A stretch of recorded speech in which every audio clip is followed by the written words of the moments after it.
بسم اللہ الرحمن الرحیم۔ عزیز خواتین حضرات، میں ہوں الیاس بابا روان۔ آج ہمارے مہمان ہیں جناب رفاقت رازی، جو اپنا تازہ کلام پیش کریں گے۔ جناب رفاقت رازی۔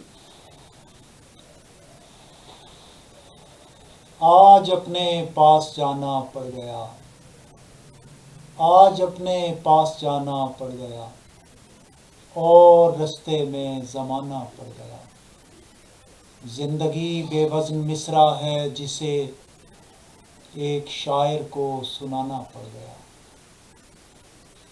پاؤں کو راسائیں کیا ویرانیاں، پھر سے ایک رستہ سہانا پڑ گیا۔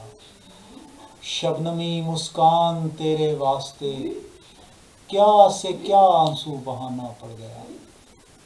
نام ہی اس کا تھا وجہ زندگی، نام ہی اس کا بھلانا پڑ گیا۔